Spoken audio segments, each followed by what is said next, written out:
Hello, everyone. This is Coach Allison, and I've got your week 38 Defy Aging routine to review with you. So, this week, I called this one a whole lot of sets because we are doing a whole lot of sets. We are going to be doing a circuit routine on the turf. So, we're going to be rotating around sort of our typical structure, but we are going to be doing 5 sets. So, we're going to be rotating around 5 times. There's 6 exercises, and the way we're going to be able to fit all of that in with 5 sets is the interval times are 20 seconds on, 25 seconds off. So everything is going to be moving it's going to be just moving quick, moving fast, and moving swift this week. So we will allow, up to a minute break between each of the 5 rounds to just allow a little more time to kind of just take a deep breath, grab a drink of water. So while during each set it is quick and, fast and quick, we will allow a little extra rest time between each of those rounds. So that being said, we have our 6 exercises and a little team builder at the end, but let's do a little bit of a review. All right, station 1 is something you're very familiar with because we are doing it in our warm-up is a sumo squat, but we are going to be doing it with a kettlebell. So we're going to have a little bit of weight for the routine versus the warm-up. So got our kettlebell, and we're familiar with sumo squats because we're doing them, like I said, in our warm-up. So we have that wide stance. Toes are angled out slightly, just kind of at a 45-degree angle, so they're not perfectly sideways like this or anything. Kettlebell, though, is going to just be dead weight hanging straight down. So you don't even have to have a good grip on it. Like I'm gripping it just kind of dangling in my fingertips there. Because we're never doing any lifting or curling or anything like that. The weight is just dangling down at all times.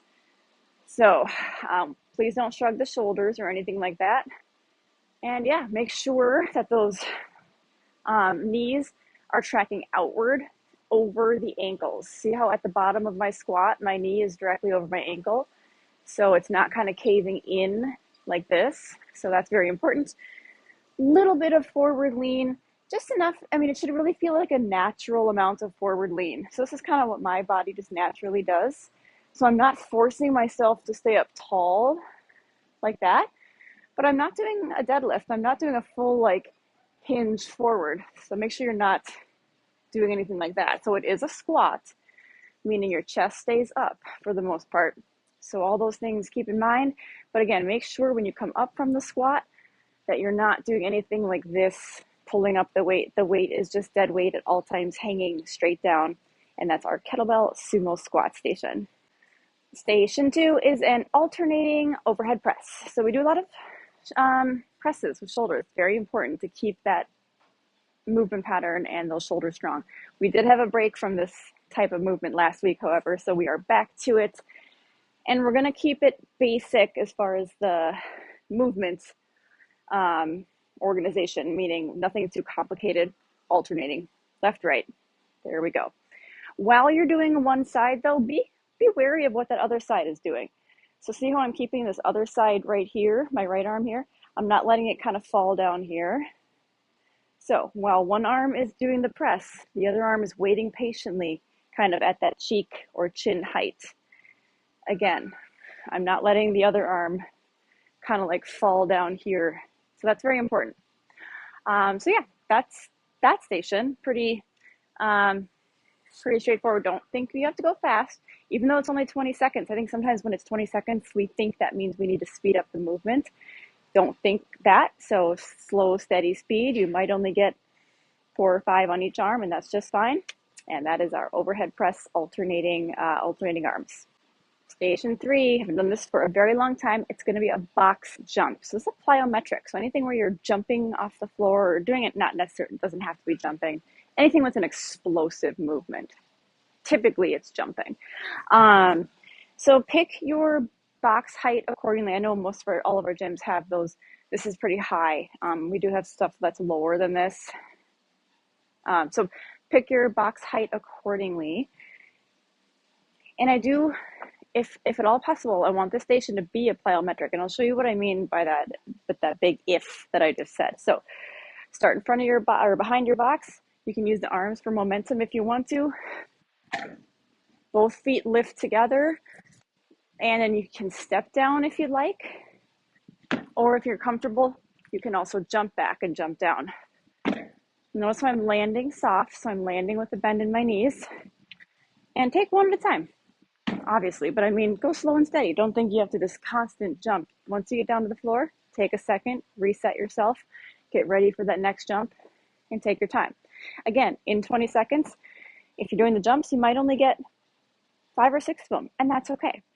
So if the box jumps, again, if it's new to you, start with that lowest box we have. I think that some of the clubs, they're gray, and that some of the clubs, they're the teal. I can't remember the colors, but start with those lower ones, and that's great. I do want this station to be a plyometric. If that means we're taking out the box and we're doing a jump squat like we did last week with the team builder, that's just fine. So doing that squat jump, we're still getting that plyometric because we're still jumping off the floor. We're still getting that explosive jump. We're just not jumping onto something. And if we are needing to take out impact for any sort of like medical restriction reason, knees, ankles, back, something like that, then I want you to opt to go back to the box and do a forward box run. Because that way we're still getting, some sort of a lift with our body, and we're still getting that cardio. So notice how I'm not doing any impact now, but I'm adding that step. So I'm still activating those thighs. I'm just kind of taking a swift speed up, down.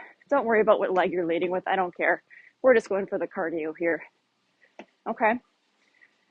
So plyometric options first. So the box jump would be your first option. Jump squat would be your second option. If the impact is not an option for you, we're going to do that forward box run. So box jumps are a little scary because we're lifting both feet off the ground, we're jumping. So if you would like to or need to go near a wall or a rack and kind of to your side, place the box right next to it so you can kind of hold on to something, that's fine. If that kind of helps you have a little safeguard, I'd love for everyone to at least work on these box jumps. It does for agility and helping to strengthen a specific kind of muscle type that really helps us to fight off, to strengthen the muscles we need for like fighting off falling and our quick reaction muscles, like our fast twitch muscle fibers. This type of stuff is going to be very helpful for that. So I would love everyone to be able to at least work on it. We have 5 sets, so you can really work on it pretty good this week. So long spiel on that one. What I'm trying to say here is please don't opt for one of the non-box jump options just because it's hard, or just because you don't like it, or just because maybe it's scary. So I want everyone to kind of fight through their fears this week and give it a try.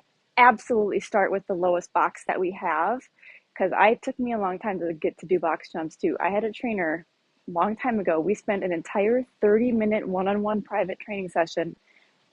She just made me work on jumping up to a box. She just sat there with her arms crossed, and she said, jump up there. And that's all we worked on for 30 minutes because I had that mental fear, that block. So try it, work on it. That is station 3. Station 4 is band side steps. So this is going to be kind of working the hips. You're going to also feel like kind of maybe some glutes, so the butt muscles, but even like the rear hips. So you feel a lot of good stuff with this one. We haven't done it for a while. So you got your band with the handles, and it's important that you place it under the center of the foot, or if you have shoes with good arches, make sure it's in that arch of the shoe, and that will kind of create like a little holding spot for the band so it doesn't slip out from behind your heel or in front of your toes. If it slips out like this, it just kind of, first of all, it could startle you enough where you fall. But it just startles you pretty good. All right, give it a little bit of tension. It doesn't have to be way up here, just a little tension so that it's not loose. And we take some side steps. Now it's up to you. Your coach will decide, for each session, or depending on your space available, if you're going to do just kind of one each direction, left, right, like this, or maybe for the first 10 seconds of the set, you're going to go all one direction like this. And then at the halfway point for the second 10 seconds of the set, you'll come back and go all one direction like this. I don't know, mix and match. Your coach will decide how you're going to do that. They both are just fine. One thing I will say, or 2 things, keep a soft bend in your knees at all time, very subtle like this. So you're not squatting, but you just don't want locked knees like this. Okay, so that's what I mean, just soft knees. Okay. Secondly, and I see this all the time, so I want to really point it out. It's very important that you are keeping a firm, stiff ankle and foot, and that you're digging the side of the foot. Like if this was the side of my foot, digging the foot into the band and stretching the band when you step versus allowing the band to slide on the foot. So what I mean by that is watch my left foot here. I'm stretching the band. See how it stretched it? Versus kind of like letting my foot slide up the band. And now I don't have any more space here. And if I keep doing that, I run out of space on that side. And I see that a lot. And people they're like, why am I going to have to reposition it? What? That should not happen. You start it even. And if you are digging the corner of the foot into the band and stretching the band between the feet, that should never happen. The band should never be like, if this is the corner of your foot, the band should never be like seesawing and sliding on the foot. You have to really just dig that foot into the band and stretch it. I hope that made sense. So keep a really stiff, firm ankle and foot and just dig, push and dig that foot to the side. Don't allow it to slide up the band when you step. Okay, and that'll really help. All right, band side steps for station 4. All right, station 5, this one is brand new. It's just the way we've done it is brand new. It's going to be a seated back row. We've never done it this way before. We do back rows all the time. So that you are very familiar with, but we're going to be seated. So sit on a bench, grab your weights. We're going to do an overhand grip. You need to be seated pretty close to the edge of the bench. So you can tell I'm scooted pretty far forward. You need to lean really far forward for this. I'm going to also turn to the side to show you a side view of this as well. It's important to see both views. You lean so far forward that your chest and your torso are pretty much right against your thighs. Okay? And overhand grip on the dumbbells. So you can see this would be like normal neutral grip. This is overhand. And we pull up and slightly back. You're almost kind of making a nice square shape with your arms as you pull up. You're going to need to go on the slightly lighter side for this versus what you might do when we do a normal standing row. You'll have to go down and weight slightly. Show you from the side view. Oh, hello. See how I'm forward pretty far on the box or on the bench. My torso is almost lying completely flat on my thighs. Overhand grip. Pull up and slightly back. Seems very hard. Now, if your weights are too heavy, you might feel an urge to like thrust your body up when you row, and we're not doing that. So I want you to pretend you're like super glued to your thighs. So notice my torso isn't moving. I'm just pulling those weights up. So if your weights are too heavy and you're having to thrust and use momentum, drop the weight down to something a little bit lighter. So that's different body position, slightly different feel. Again, go a little bit lighter than you're used to for that. And make sure you have that overhand grip. And let's give this one a try. Station 6, final one. This one will need some space. The grapevine, this is all agility. Maybe perhaps a little bit of cardio too, but I think it'll be mostly agility. Haven't done this one for a while, so it's hard to demonstrate because I can't get too much of myself in the shot here. But going in slow motion, you take one foot and back it up. Let me back it up. You need to allow your hips to do a lot of moving here. So if your hips aren't able, get very comfortable with this, letting your hips turn left, turn right. If you keep your body perfectly straight and you just try to move your feet, you're going to get you're going to stumble over your feet really easily. So allowing your hips to turn, I'm going to step one foot behind, come back to center, and then that foot goes in front. But did you see how my hips were already turning? Behind, in front. Okay, I'll start the other way. One foot goes in front, center, behind, center, in front, behind. Now, once you get the movement down, the goal is to kind of speed it up a little bit. Hello. I know I get out of frame really quickly. But I want you to notice I'm going to go through one more time. Watch my hips.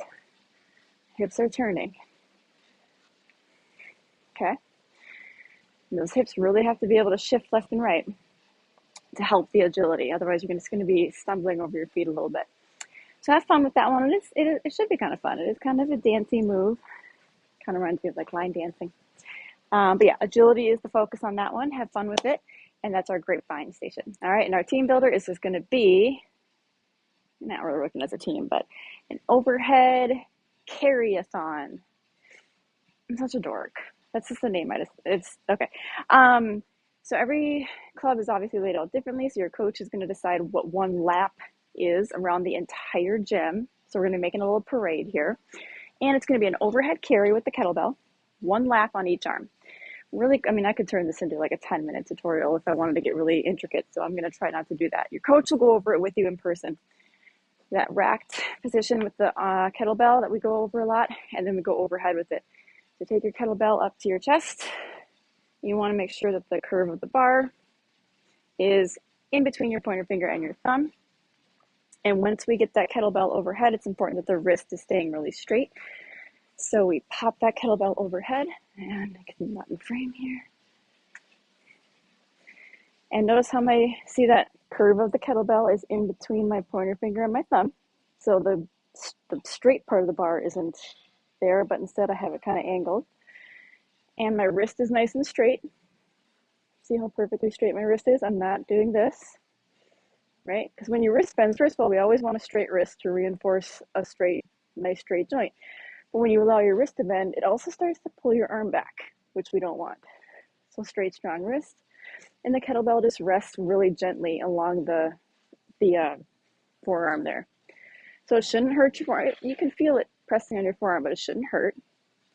And you can grip if you want to with a fist, but I just like to have a nice relaxed grip. That's my preference. You can do whatever you like. So those are all the key points. Your coach will go through that with you in person before you do. Anyway, and it's important that you lock the arm in straight. So we don't want this because that's actually more wobbly than if you lock the arm in straight. If you lock the arm in straight, you have this nice reinforced straight arm, and the bones are just stacked right up on top of each other. But if you have this, then it's actually more likely to wobble around. So it's a lot of things to keep in mind. Once you have that, again, your coach is going to designate what one lap is around the gym, and you're going to do one lap with the kettlebell on one side, get it situated on the other side, one lap with the other side, okay? And that's our team builder, our single arm overhead carry-a-thon. I don't know, I was feeling nerdy with that one. And that's going to be a lot of shoulder, a lot of stability, because you have to maintain a nice, proper, tall position. And we'll see how that goes. All right, and that is week 38, a whole lot of sets. Hope everybody enjoys this workout, and I'll see you back next week.